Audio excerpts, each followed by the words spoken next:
तो स्टूडेंट्स, आपका स्वागत है करामजो क्लासेस में। आज हम पढ़ेंगे एक्सरसाइज 3.3 का मिसलेनियस का पहला क्वेश्चन ट्रिग्नोमेट्रिक फंक्शंस का। इसमें हमें गिवन है टू कॉस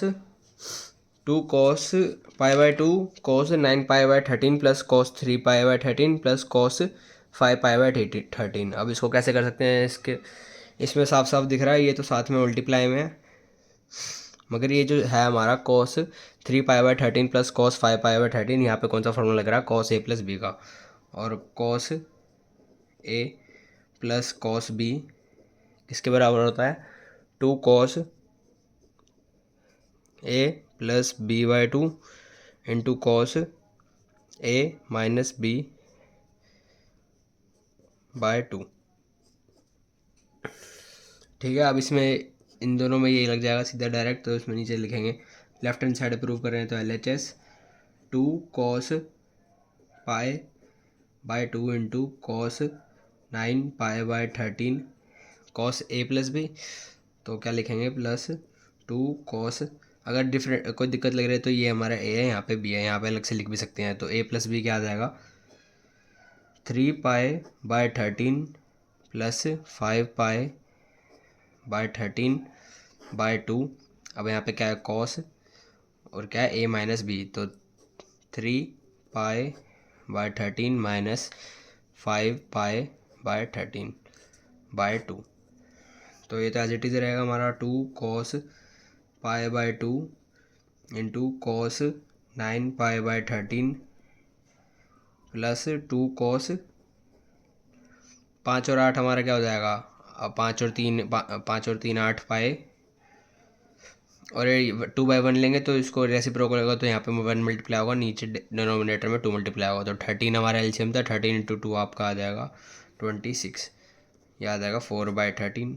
अब इसको इसमें मत काट देना है, इसकी डिग्री है, एंगल है सॉरी। तो कॉस और यहाँ पे आएगा 2 पाई बाय 13 और 13 ये ऊपर मल्टीप्लाई होगा तो -2 पाई बाय 13 इंटू टू, ये 2 से 2 कट गया।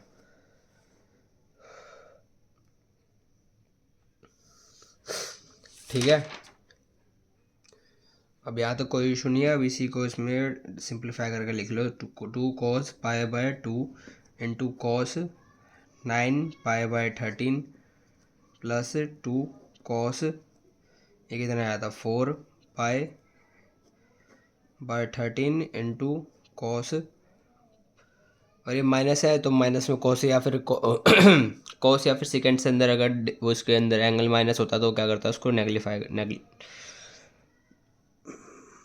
कर देता है, मतलब हटा देता है। तो इसमें आ जाएगा कॉस पाई बाय 13।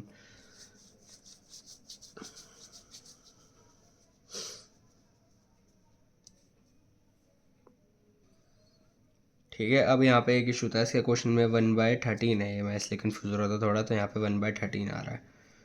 ठीक है, ये 13 आ रहा है, तो अब यहाँ पे क्या दिख रहा है हमें? कॉमन क्या आ गया? 2 कॉस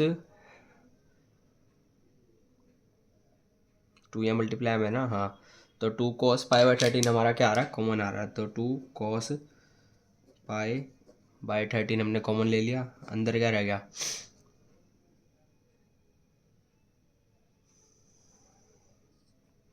एक तो ये हमारा कॉस 9 पाई बाय 13, और हमने यहाँ से कॉस पाई बाय 13 ये कॉमन ले लिया, तो यहाँ पे क्या रह गया? प्लस कॉस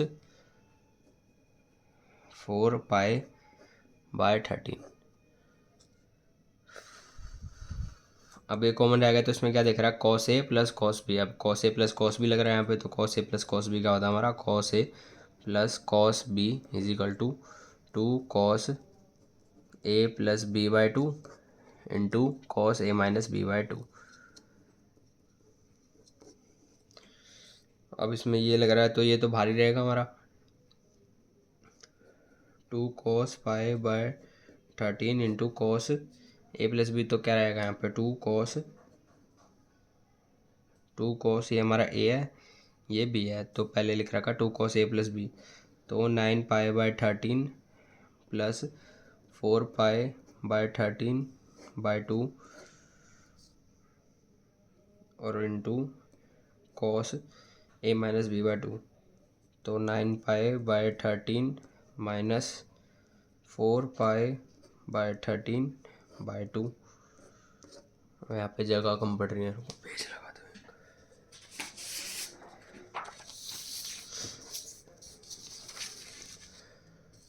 ठीक है, अब इसको सॉल्व करेंगे तो हमारा एज इट इज़ आएगा 2 cos pi by 13 into 2 cos 9 और 4 हमारा 13/13 1 ही हो जाएगा, तो आ जाएगा 1/2। 9 और 4 13 हो जाएगा, 13 से 13 कट जाएगा तो पाई, और ये डिवाइड में 2 है तो क्या आ जाएगा इसका पाई/2 इंटू कॉस, ये आएगा 5 पाई/13, और 13 में 2 मल्टीप्लाई रेसिप्रोकल से 2 जाएगा तो हो जाएगा 26। ठीक है, तो इससे हमारा आया 2 cos पाई/13 इंटू 2 cos पाई/2 इंटू कॉस 5 पाई/26।